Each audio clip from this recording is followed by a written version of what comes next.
What is this like? Because this is your second Olympics now, so is this any more special? Is it a different feeling than going last time?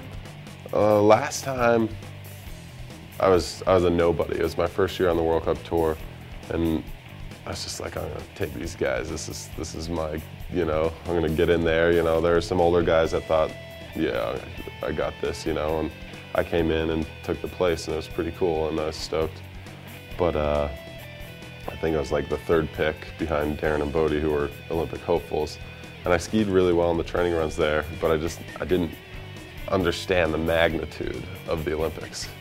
And the final training run, I was third, and I was like, whoa, I can win this thing, and it was my birthday the next day. I was like, it's destiny.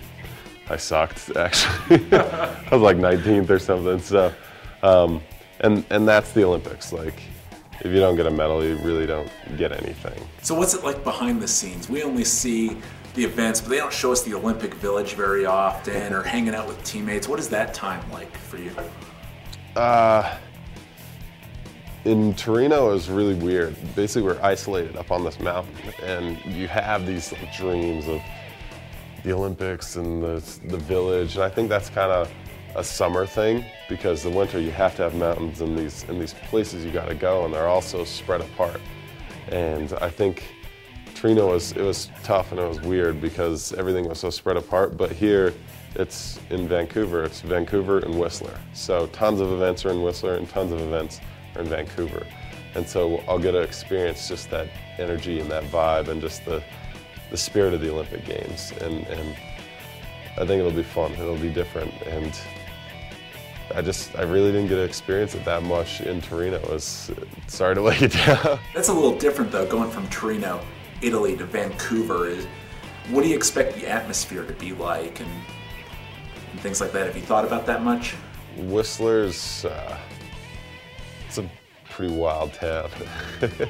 And so it'll be cool. I think a lot of people will just be amped and fired up and just excited to be there, to experience the games, the spirit of the games. And Vancouver, I've only been there once, but it was just incredible. The city's beautiful. I think they'll do a great job like Utah did, just decorate the city and make it look amazing. So I just think having all those events together in one place is just going to really bring excitement and energy. Now, did you see the downhill skiing when it was in Park City for the Olympics? I got to see the combined. Yeah, it's Snow Basin, and then I took off and started my own little race in Europe. So, what was that like? How old were you during the Utah Olympics? And I was 19 at the time, and I got to see Bodie Miller. He got the silver in the combined, and I got to see the opening ceremonies. It was really exciting, and it just kind of lit the fire within.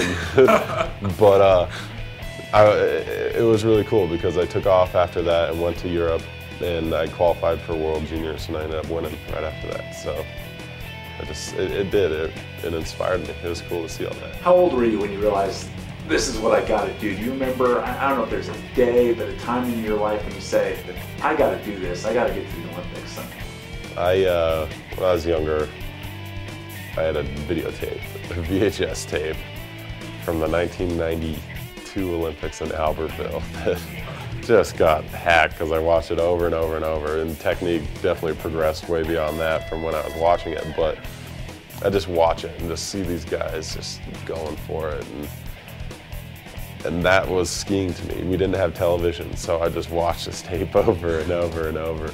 I was just like, I want to do that, and as long as I can remember, I wanted to ski race. Amazing. When you think about your family, how have they kind of driven you to this point? You mentioned your brothers, but I don't think a lot of people realize just the sacrifices families sometimes make. Can you talk about your family? Of course, they were my brothers, and we push each other, and we really went at it. And like, there's one race where I was beat by my younger brother and my older brother, and I was just livid, hid under the bed, just like, it's never gonna happen again. And I don't think it did, but our mom, she'd get in the car and drive 6 hours to Idaho and drop us off and watch us race and get back in the car and drive back and puke in the back seats and stuff, you know. We'd all pack into a little hotel room. It was fun, and it brought just good bonding together for the family. And my dad, in the spring, he'd go up and set slalom courses for us up at Sundance when it was closed, and he'd get a snowmobile, drive up there, set a course, and we'd get our legs back under us to go race at Snowbird, you know. And it was just a lot of time and energy, but our family's a skiing family, and we're passionate about it, and so it's cool. I'm sure plenty of teenagers are asking you, and maybe kids younger. What do you say to them about how to reach the point you're at right now? I would say just be passionate about what you, or strive for what you're passionate about. That's why I've got to this point.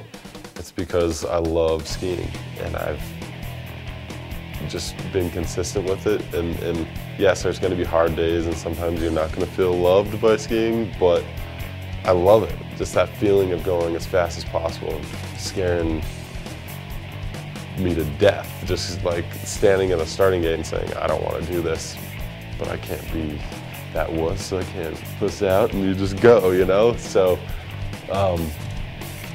it's just the love of the sport. That's what keeps me driving, and the passion I have for it.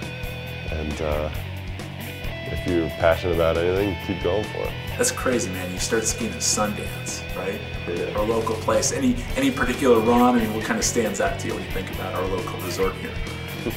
Sundance is cool because there's everything there. There's so much terrain. It's not as long and has the big, long, demanding runs, but there's sections, little pieces that are demanding. And I'd always push myself there, and I still push myself there. I was just going through Far East yesterday, so I love picking my way through Far East or finding these little stashes in the trees. And I always have these little places that I go and find my little stashes of powder, and they were there yesterday. So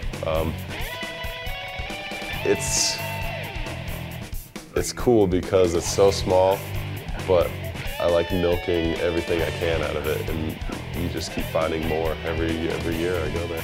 I travel the world and I ski at all the most beautiful places on earth, and I really think Sundance is right up there in the top 2 to 3. Winning a medal, I think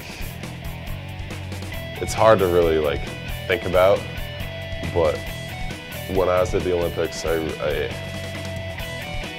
didn't understand the magnitude of the Olympics until that race day, and I was like, holy crap, the whole world is watching, this is insane. And I started feeling that pressure, and I have that expectation of that pressure, but feeling that pressure and understanding like how big this is, winning a medal would, I think, just kind of, I envision rewinding my entire life and just seeing everything it took to get to that point.